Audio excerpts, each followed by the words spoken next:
Committee members are reminded to treat all witnesses with civility and respect.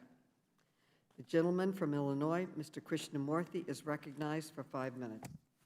Thank you, Madam Chair. Dr. Kumar, would you like to answer the question? Thank you. Yes. So I was going to say that I find it bewildering, and actually I'm flabbergasted at the fact that we have 17 states with abortion bans.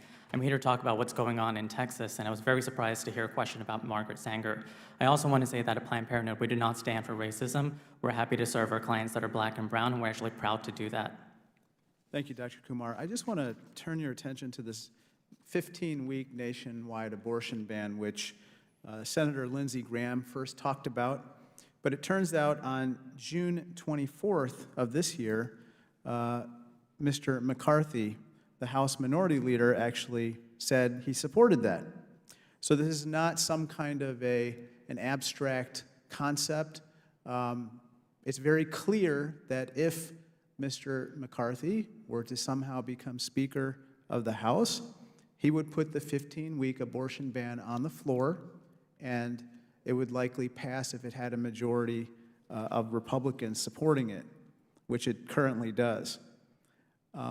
Here's my question, which is this nationwide abortion ban, 15-week nationwide abortion ban, Dr. Kumar, a 2021 study predicted a 21% increase in pregnancy-related deaths if an abortion ban were imposed, with black women facing a predicted increase of 33%. Can you explain to us why there would be an increase in pregnancy-related deaths, as well as more black women, a 33% increase in black women dying as well? Sure, thank you for that question. What I would point to first is a recent CDC report that looked at maternal mortality in our country and actually found that 4 out of 5 of those deaths are preventable.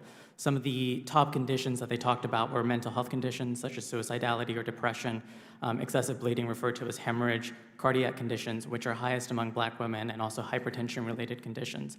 All of these things are preventable. When we look at today's landscape of abortion access and we talk about a 15-week ban, we can look at Florida, for example, what's happening today with a natural disaster, Hurricane Ian.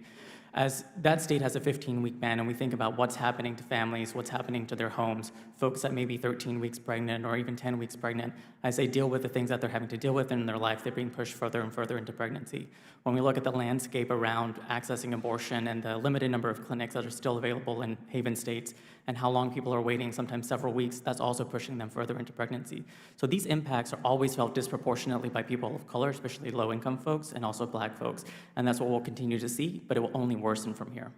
So basically what I'm hearing you say is that if you have this 15-week abortion ban, and you have all these people who already are lacking maternal health care and, of course, access to reproductive health care, that they're likely going to go past that 15-week mark, and then they get pushed into pregnancy, whether or not they like it. Now, walk us through why that results in death. Yeah, that's a great question, and I think we can look to the Turnaway study where what we find, and the Turnaway study looked at folks that were able to access an abortion and compared them to folks that weren't able to access an abortion, which is exactly what you're looking at. And these folks had less access to prenatal care. We found that they had worse outcomes, including things like eclampsia, and in the study also 2 women died in the group that were denied access to abortion. We also saw worse outcomes for the children that they were forced to have, as well as the children that they had at home.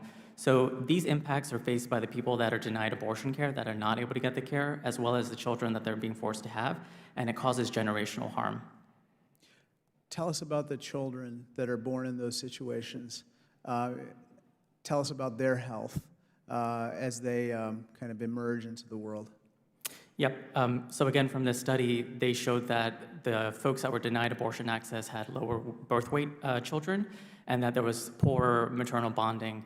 And it's understandable as people are making decisions about their pregnancies and what to do in their lives, know that they can't be pregnant, and when they're denied that care, it's difficult for them to come up suddenly with a means to stay pregnant, to parent children appropriately, and have the resources. The other thing I would mention is that states that are most restrictive with abortion access also tend to be the states that lack appropriate maternal care. Dr. Verma, I want to ask you a question.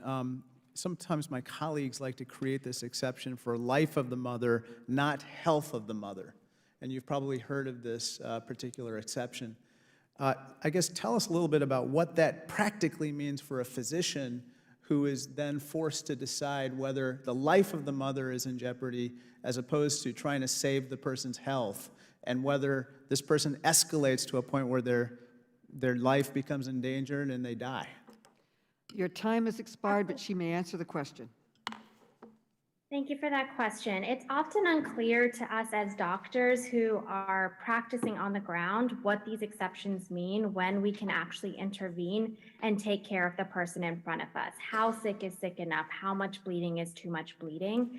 And it's completely counterintuitive to us in our training as doctors to have to wait for someone to get sicker before we can actually take care of them. I do just want to point out, as a doctor, we practice in these really complex environments. Medicine, people's lives, health are complex, and we do a disservice to our patients by trying to put things into neat little boxes or narrow definitions, as we've heard politicians try to do today. That's just not how medicine works. Your time has expired.